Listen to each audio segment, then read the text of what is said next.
Welcome to One Spark Stories, the podcast where innovators, creators, and some unsuspecting risk takers share about navigating highs and lows, laughter and tears, and how sometimes all it takes is one spark of inspiration to find your way to happiness.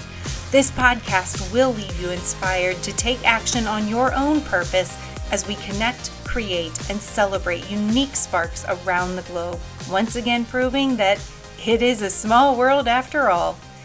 Many employers and job seekers find navigating the job market incredibly intimidating, especially now with the great resignation and labor shortage going on. However, Dyck is ready to show you how to get past those employment fears and get the best possible professional result every single time. When you learn that right mindset, when you start to understand what employers and job seekers are really looking for, and then you also have the chance to work with an experienced guide like Tim, your results and career will grow. And as the owner of Best Culture Solutions, I am so excited to have Tim here, bringing over 15 years of experience to help employers and job seekers navigate the labor market with ease. So I don't know about you, but I am definitely ready to get this conversation started. Hello, Tim. How are you? Hey, Katie, I'm great. How are you? I am fantastic. I am so glad to have you on, and I think we're going to have plenty to talk about today. I think that I'm both excited for that and afraid of that. So it's a good thing. I like keeping people on their toes. This means I'm doing well. No, exactly, right? Yeah, it's going to be very good. And in order to make sure that we get things off on the right foot, we're going to just jump right into the sparks, things that spark a bit of joy and, happiness, excitement in you. Some maybe yes or no questions, but I want to get a glimpse into Tim. So first up, what was your favorite childhood toy? Oh, that's a good question. Probably my table hockey game. That's one of those little games where you got all the little rods, little players, little guys. I remember getting it for Christmas, and it's actually still in my basement, and I let my daughters play with it now. So easily that. Always trying to convince people to play it when they came over. Yes. Yeah. Was it the foosball table? We've got similar, the little guys, and we got addicted to it when we went to a candy store, and they had it where you could spin the little guys and kick the gumball into the goal, and then you get your candy. I get the candy, unless you shoot it too hard that it breaks, but still. Right? Or it gets stuck. Yeah. That's the worst, when the ball would get stuck, and then you're like, do I shake the machine or not? Sure you do. Absolutely. That's my thought. So this next question, I feel like you've already answered, but I have to ask, because I know you're a fan of the NBA. Would you go, if you had the option one night, you have to choose basketball or hockey? Where are you going? Oh, probably it would depend on who's playing. If the Winnipeg Jets are playing hockey, if the Seattle Supersonics are back and they're playing, then basketball. And likely if neither was the case, probably hockey. That's fair. Hockey's a blast. And I think it'll all, it's kind of been more popular in our area than soccer many times. I'm just thinking about that. Yeah. Not across the country, but in our area, we've got Columbus, and then we have our minor league team. But hockey has been definitely the go-to spot in the winter. That surprised me. What's the name of the team there again? Because it's we have the Cincinnati Cyclones. That's right. Yeah. Yeah. Oh my gosh, that's a fun night out. I tell you what, we'll have to get you down here. Yeah. Careful what you wish for. All right. Yeah. Well, okay. So this, I only have to ask this because I feel like we've mentioned this before. So Tim, you're in Canada. You're our friendly neighbor to the north. What do you put on your pancakes? Not maple syrup. Right. Which I think blew everybody's mind. The first time I remember you sharing that with me.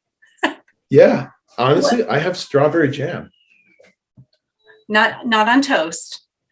No.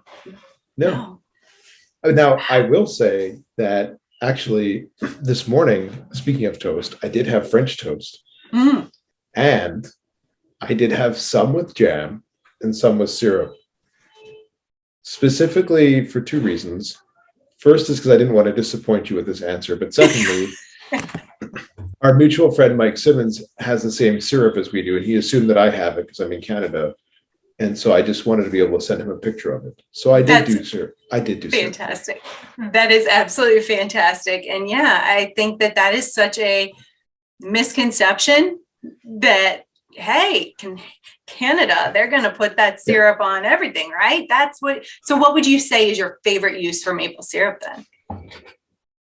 Oh, I don't know, Katie. Like probably the only use is putting them sparingly on pancakes from time to time. Okay. I don't eat a lot of that. Like I really don't. I feel like, I just don't. And we should say you're not speaking out on behalf of all of Canada, but it is very interesting that maple syrup, you're like, nah, I'm good. Give me the jam. I love it. Yeah. The more you know, right? Just thinking differently. As always, I love it. So how much snow do you have right now? Oh, you don't want to know. We probably have, honestly, accumulated over the wintertime. It is probably almost 5 to 6 feet. And today, I have this cool thing in front of me that gets you the weather. Let me get you the weather right now today in Fahrenheit, because I know what it is in Celsius, and I know that's not going to translate for everybody. So let's see. Yes, while you're looking that up, I'm going to process. You said 5 feet throughout the winter, and that's normal. That seems to be the case typically.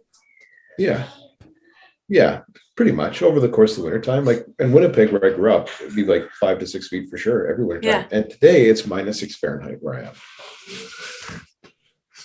It's not fantastic. Bad. And you're surviving and thriving and living your best life. But you also have summers. You've got warmer. Oh, sure. It's just the big extremes.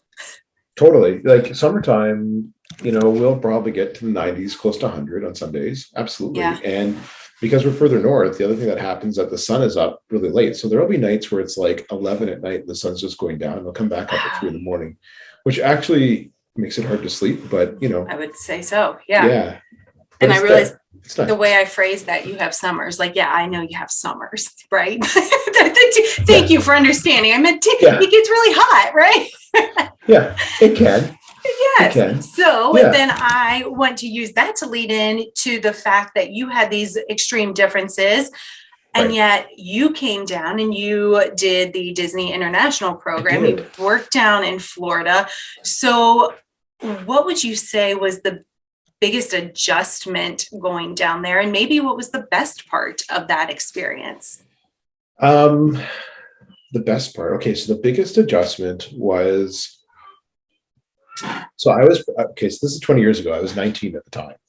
And so it was actually my first time living away from my parents. Now, my mom, actually, she had my bag packed by the door 3 weeks before I left. She was like ready for me to go live, Tim. Yeah. She's like, well, if I don't do it, you won't. Type of thing. It's like, okay, very well prepared. And so that was the biggest adjustment, was the first time not being with my parents, honestly. Yeah. The best part about it, honestly, and I think that you'll probably relate to this, is that experience left an impression that easily has influenced the rest of my career since, in the last 20 years.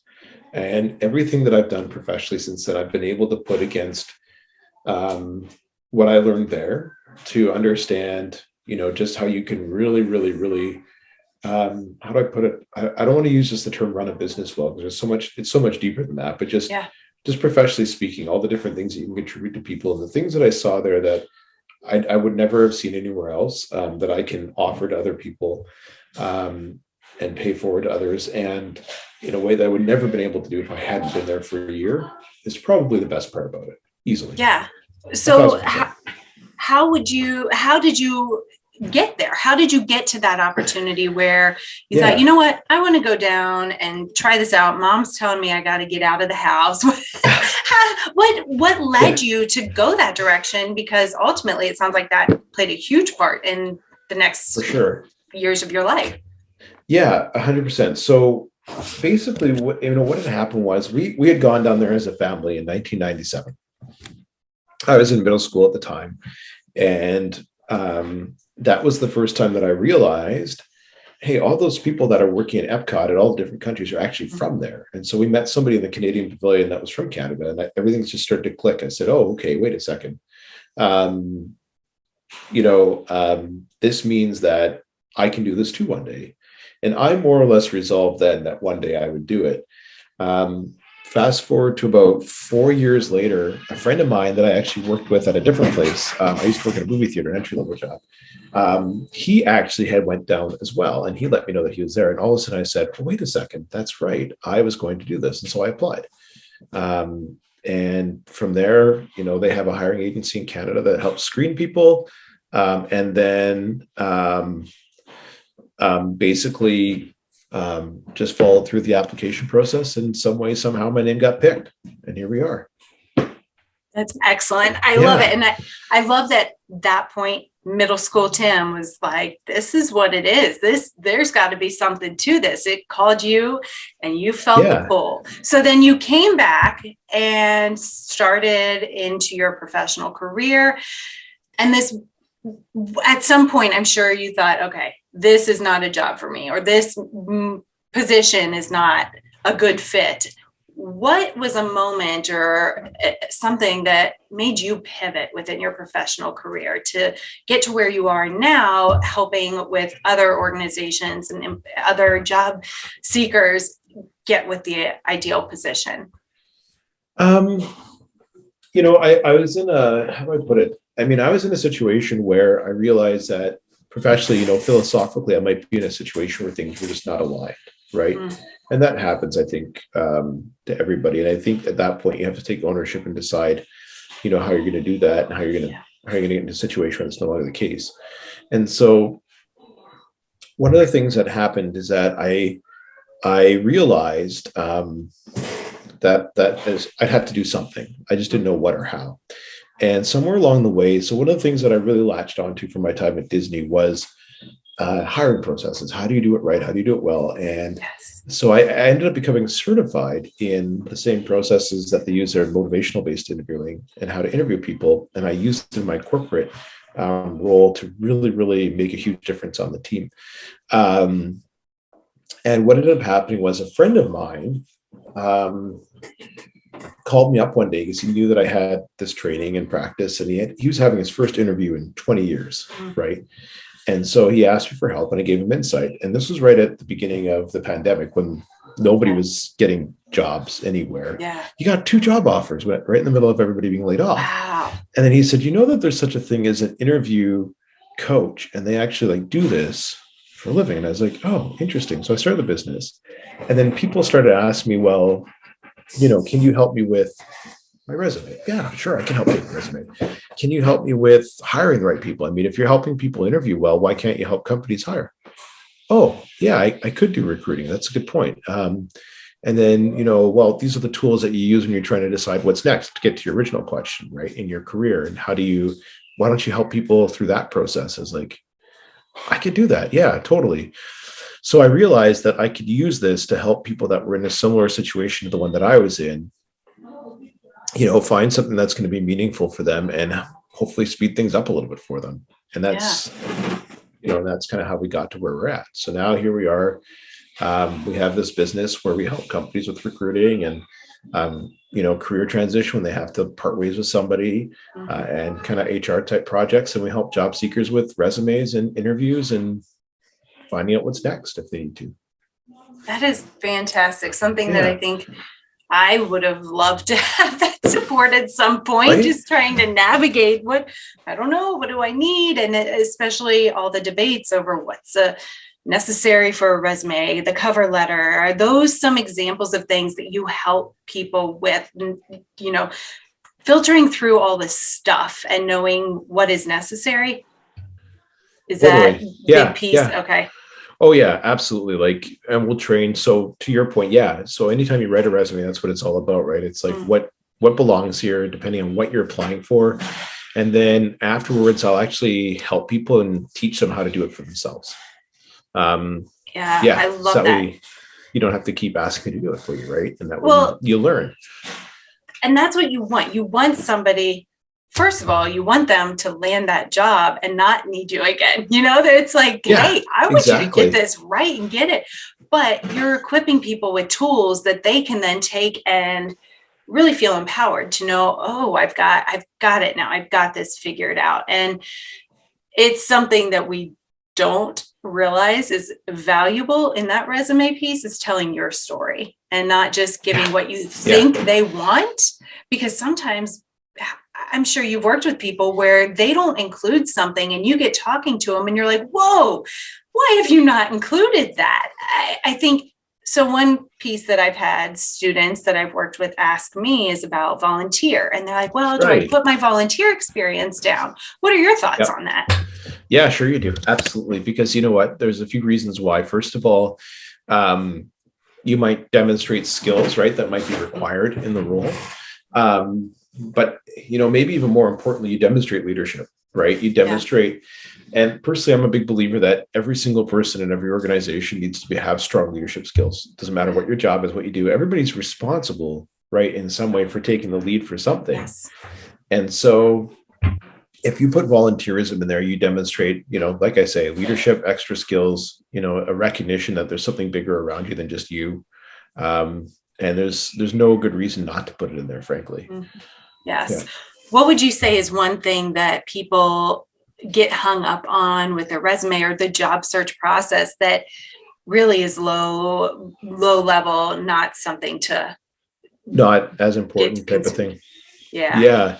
There's lots of things. It happens all the time. Yeah, people get really like for instance, you don't need to put references on your resume. A lot of people really spend a lot of time strategizing about that, and you really don't need to do that. They're available on request, and even if that person's internal to that company, they're probably going to let the recruiter know that your resume is there anyway. So I honestly generally would not include them. There has to be a really good reason to do so. And the other thing too is that a lot of times people spend a lot of time crafting objective and summary statements at the top. And it's like, oh, my objective is to get a job. Well, no.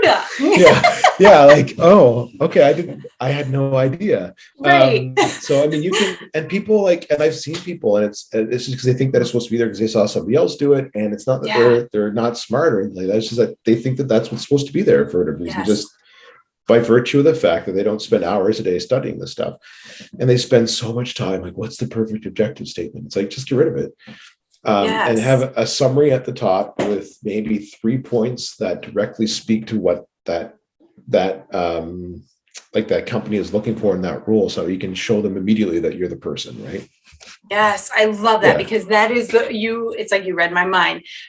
The summary statement is going to give them why you are qualified. An objective is saying, I need this job. And I think there's such a discrepancy there. Like we appreciate that we're on the same page, that you want this job, but being more intentional, it always goes back to that intentionality piece. Now, there's another part of the resume piece that has, I don't want to say it's become controversial, but there's a lot of discussion about including an image. And I go back and forth because there have been moments I have included an image. And then there are times that I've left it off. And I think it depends on my relationship with the position and et cetera. Is there any standardized or thought around that? Let me ask you the question. Yes. How many times do you think you sent one out with an image? Just thinking out loud. Well, the last jobs I've acquired have had an image on it, actually. Interesting. Okay. Yeah. Yeah, because I'm going to be honest. I hear both sides on this one too. And I think I generally, so when I do them for my customers, I actually generally don't put an image on them, especially if it's taking up space that could otherwise be used. I have done some with them on there. I've done both, and both have been successful. Honestly. I will add a little addendum to that. I have included my image, but I have already I had already known and engaged in conversation with the Oh. people I was applying with. So in that sense, that they already knew what I looked like. I just got to include this really nice headshot this time.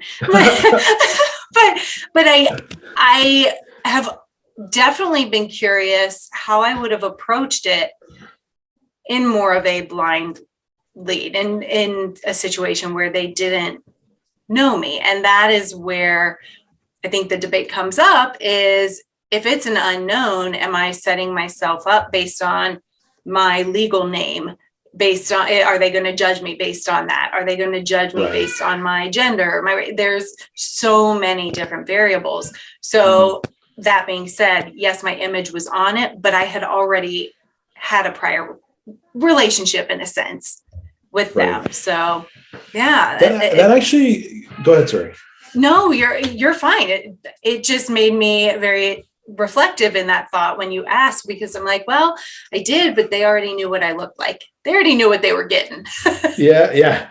You know what's funny is that I could actually see that being a strategic advantage if you've already met them, to include your picture, because you may have met them, say, at an event, or maybe you met them just in passing, or somebody introduced you, and they might not remember the name, so to speak, but adding your image to it. Oh yeah, I did meet Katie. That's right. I knew I was supposed to look out for this resume.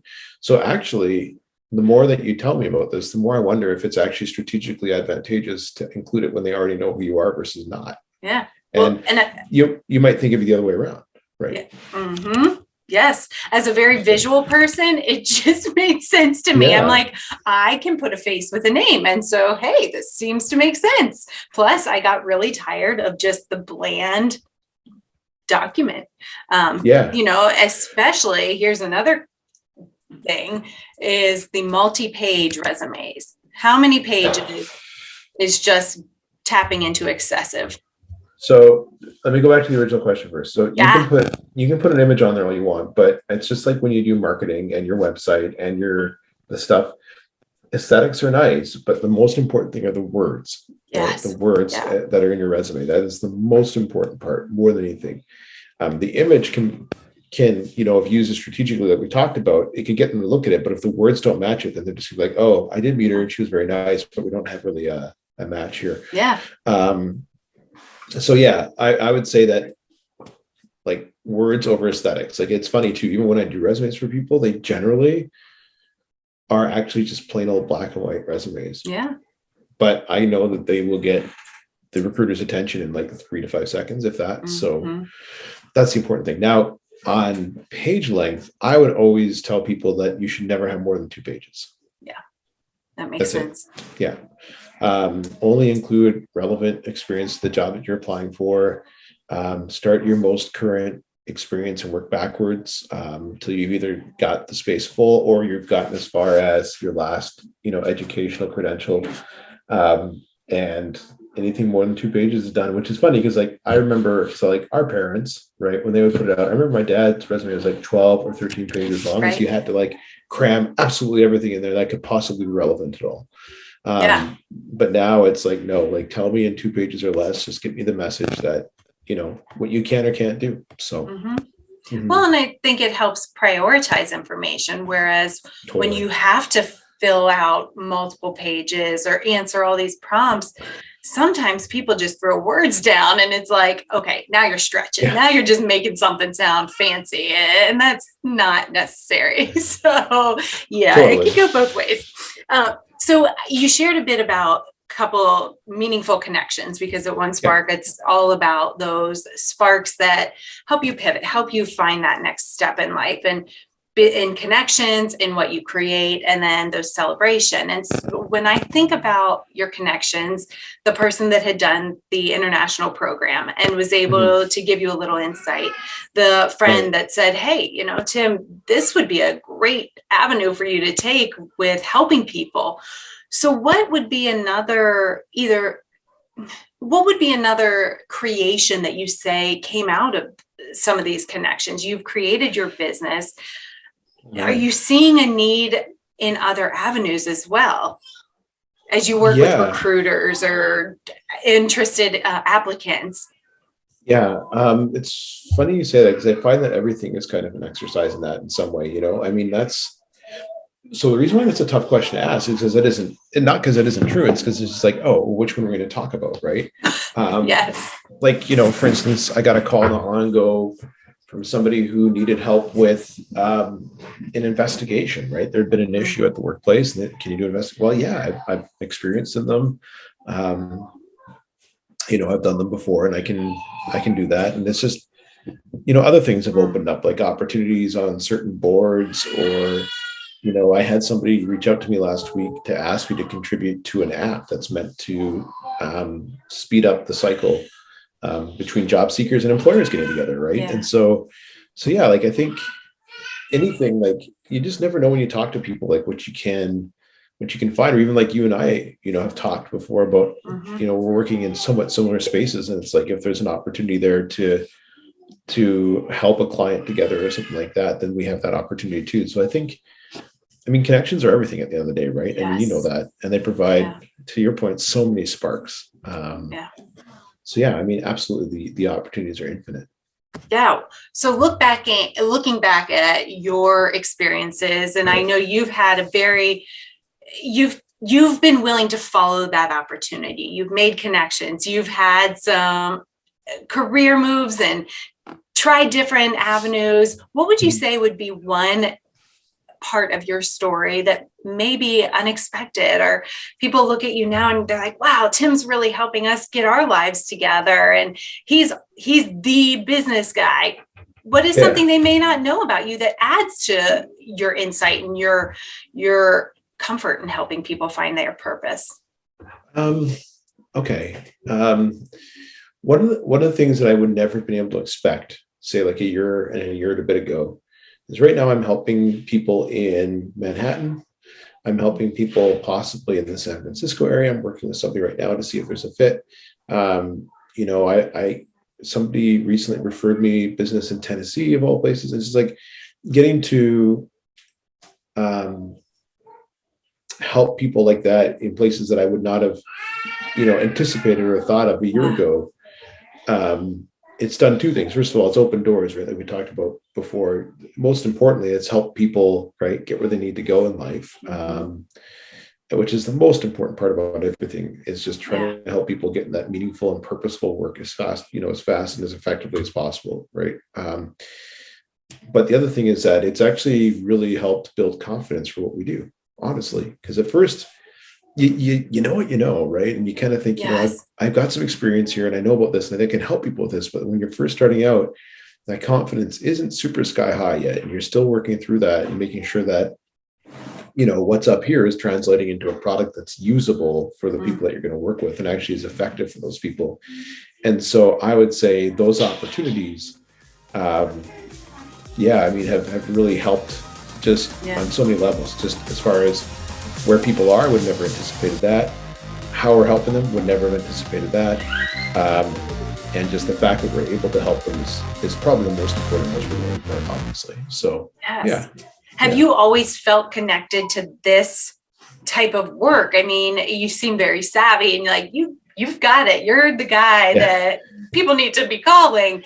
Has that always been a clear path for you, this direction, or was it just something that unexpectedly, it sounds like with the pandemic, it just exploded into opportunity, but did you always have that pull? Like specifically around like recruiting and career help and with the career help, with helping people find that passion. You said, you help people get that meaningful and purposeful work. And do you feel like in each of your roles prior that was something that you found yourself doing? For sure, 100%. So if I had to think about, being in Orlando for a year, the way I had the opportunity to be, that was the biggest thing that I really noticed I took away, is that if you have a really purposeful, meaningful, deliberate process around finding the right people and making sure that they're in the right positions, there's a lot more, you can really make sure that people end up in meaningful careers, which is what it's all about, right? And there's a lot more, I think a lot of times when people hear that and they think about it,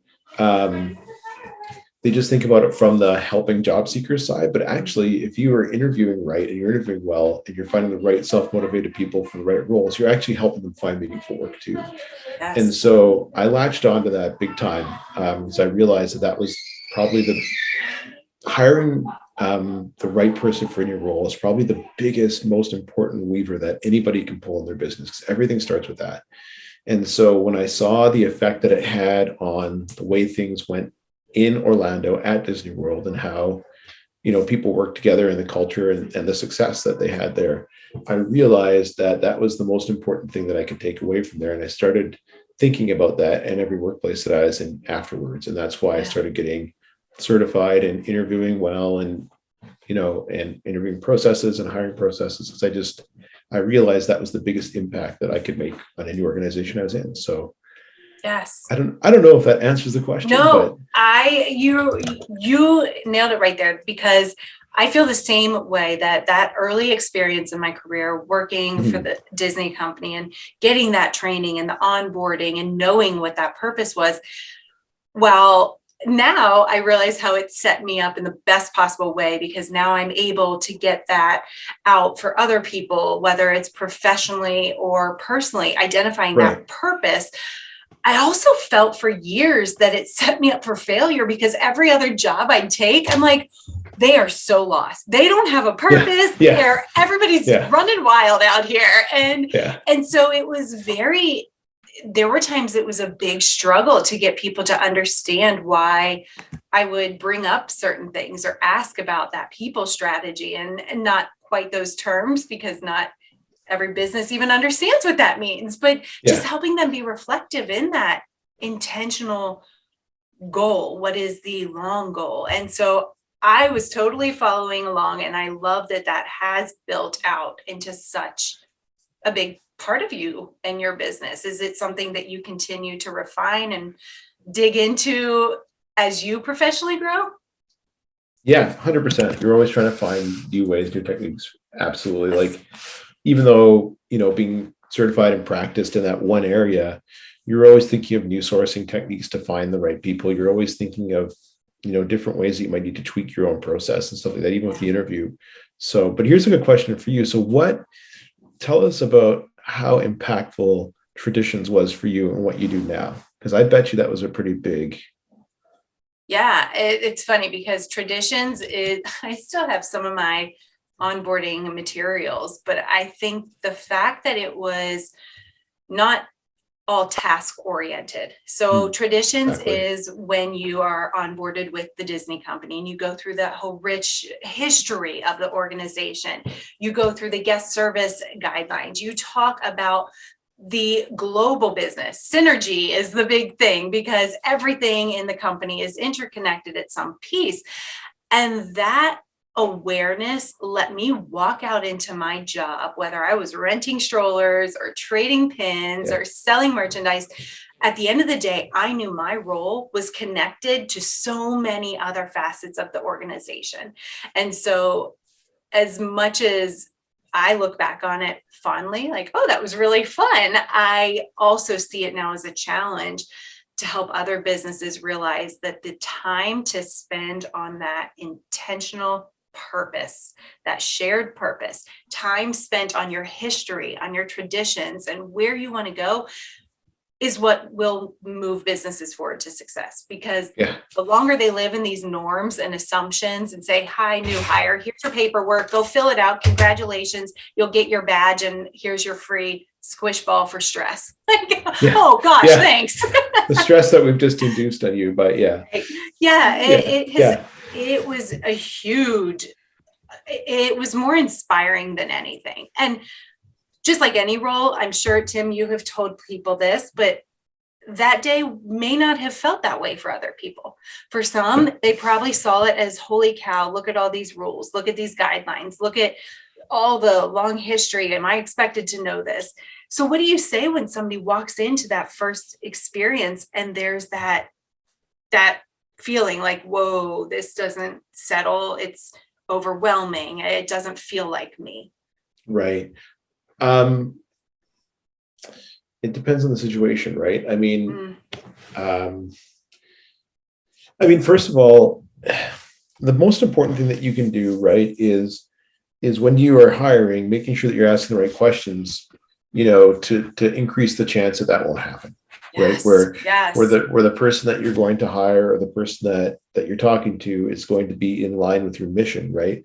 And here's why I think, doing that right preempts that from happening is that I remember sitting through traditions and just thinking, well, this all makes great sense.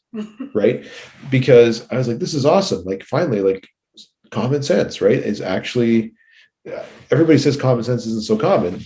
But when I was sitting there, I was like, man, common sense operationalized. Like, it's frustrating to be in other places that don't want to use what you think is common sense. And for me, it was like, oh, this is so energizing because this is the way it should be. Of course, they have this rule. They're Disney, they would.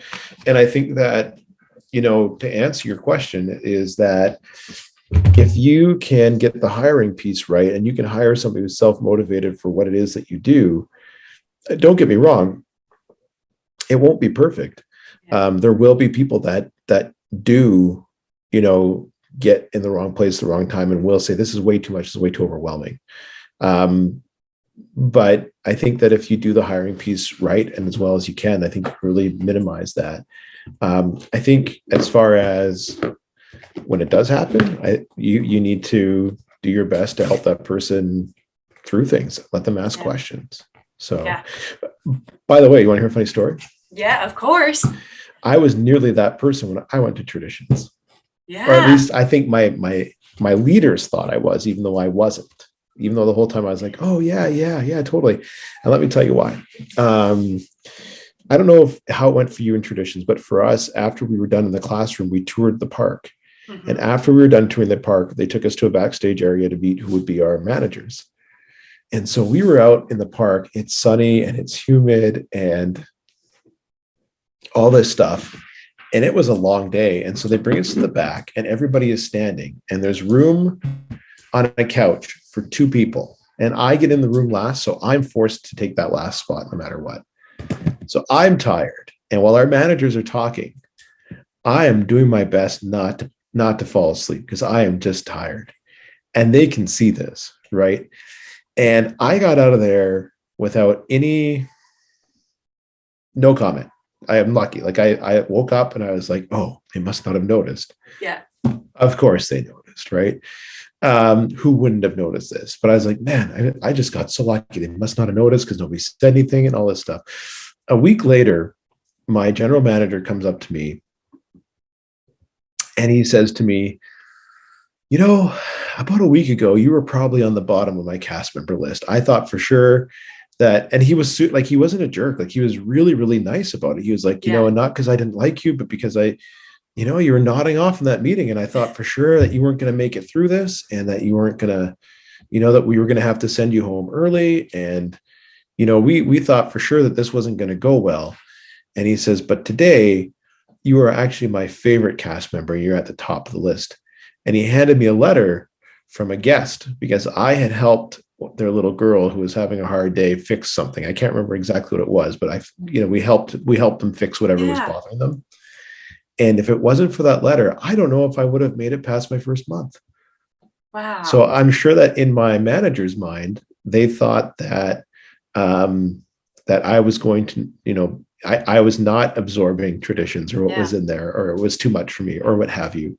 But that just goes to show you,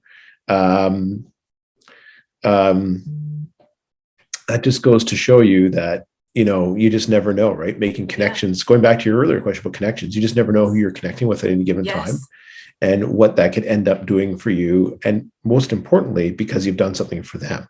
Yes. But totally crazy story.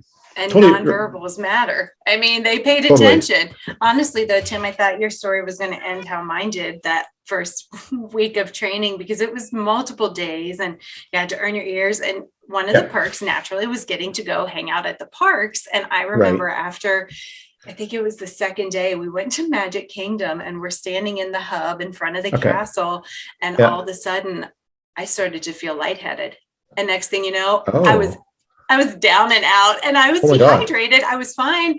They got me Powerade and I perked right back up. But yeah, I'm like, so not to scare anybody away, but the first few days are exhausting. Yeah. Holy Stay smokes. hydrated. So yeah. But I know that exhaustion, it was just me not, that self-care is important, people. Just a little bit. Yes. Just Well, yeah. I want to thinking through all your connections, what you've created.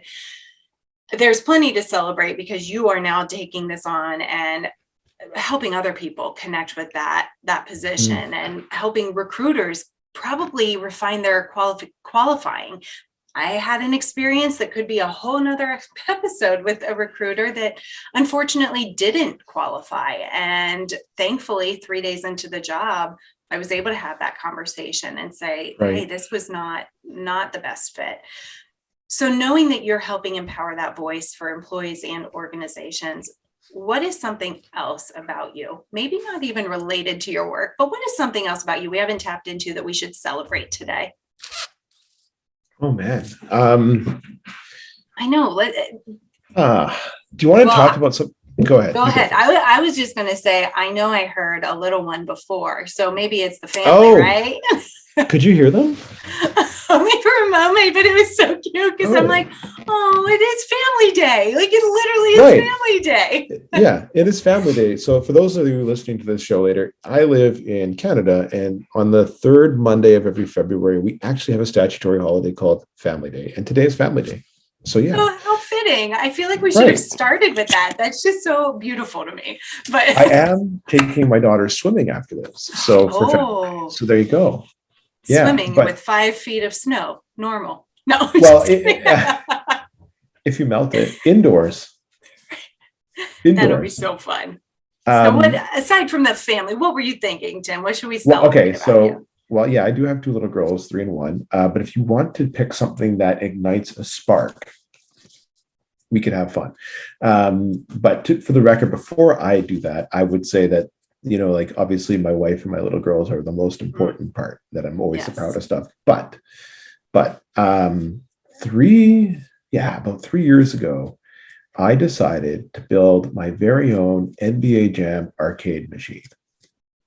Now, for people who are listening to the show and don't remember NBA Jam came out in 1993. It was super popular because you could do all these fun slam dunks and it wasn't very realistic and it was a lot of fun. And 1993, the number 1 film that year was Jurassic Park. And it did, I think, $400 million of revenue.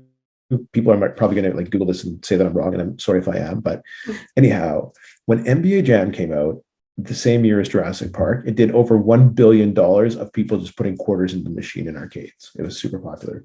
So I saw one, like an old machine, like in a retro place, like a few years ago. And I just looked at it and I was like, you know, it's really just pieces of wood put together in a cabinet with some electronics inside. Yeah. And I went home and I said to my wife, I was like, I'm going to build my very own NBA Jam game. And she was just like, oh, that sounds so nice. As if like okay, cool. Like, I don't think oh my gosh, she didn't play arcade games or games at all. So she didn't really. And so sure enough, like one by one, all these pieces started showing up. Like, and I have like the original, you know, game board, like from 1993 that has the game on it itself. I have an original, like old, you know, like tube curvy monitor in there that was manufactured in 1990 that was meant for it. Like all the stuff is original. And I was able to like get the decals for it and it looks great. But the reason why I like to tell this story is this. I had no clue what I was doing. I don't think I touched a saw in 25 years at that point. And I probably, if I was being smart, shouldn't have. Right. In all honesty. But you know, what really happened with that project was that by the time I went out and I bought 3 or 4 sheets of wood that were going to become this machine, and I cut the first piece, there was no going back. Yeah. Right. Yes. And what I really learned, talk about a spark, right? One spark. I think that of all the projects that I had the opportunity to work on in probably a decade, that was the one that gave me the most energy in a long time. because you had to be so creative and there was just like no turning back. And I learned a lot then that I think applies to the stuff that we're talking about and applies to anything and everyone, anytime, anywhere, is that whenever you know you need to do something, some sort of a change, some sort of a, if you just do the first step, you're committed. And there's no way out now. Yes. But now fast forward 3 years later, and I got this cool game that I get to play every night if I want to. And it only takes a few minutes to play it every time. So I can do it and just have some fun every now and then. And a really cool story to look back on. And I'll always have that game and look at it and be like, yeah, that we did that, you know? Yes. But for everybody out there that's thinking about what they need to do next and doesn't know where to start, sometimes it doesn't have to be perfect. Just start, and the rest will reveal itself as you go. Not always sometimes pretty or or graceful, but just start. Just start. Cut the first piece of wood. I love that. That is so true. And I think that is anybody that is seen as a leader or a creative mind or entrepreneur, they all leaned into a risk. They all leaned into an unknown, and none of them, I feel like anybody I've spoken to that has been in that very highly regarded position, they'll all tell you, oh, I had failed and failed and failed and had no clue what I was doing. But I knew that there was only one way to figure it out, and that was to just do it. So I love that you were able to do that in such a fun, and we'll call it low stakes, high reward way. And that's what will get you more comfortable with risk, is doing it with NBA jams type fun. Right? Exactly. Yeah. And for the record, you can still be the Seattle Supersonics on that game, which is another irrelevant, but I love it. I love it. Well, thank you so much, Tim. Are there any final thoughts, or actually more importantly, where could people track you down? I'm sure there's some people that are thinking, oh my gosh, I need this guy to help me now. Yeah. Well, thanks. So you can find me at bestculturesolutions.ca because I am Canadian. I do work with people in the US as well, but yeah, bestculturesolutions.ca. Best Culture Solutions on LinkedIn, Instagram, Facebook. I'm there as well. Or Tim at bestculturesolutions.ca. Perfect. And I'll make sure to have all of that linked in this episode so we can get people linked with you. Thank you again, Tim. We will make sure to celebrate you continuously and maybe have you back on to share some fun stories of people navigating the labor market over in the world these days. We could have a few episodes of content there, I'm sure. Right? I feel like we've got some time. As people are leaving, I honestly am actually really excited about the new incoming employees and new energy that people are bringing. So it's just connecting them with the right company, and you're the guy. So, hey, appreciate it. Thank you so much. Fun fact, Mr. Potato Head once got 4 votes for president. Later, Tater.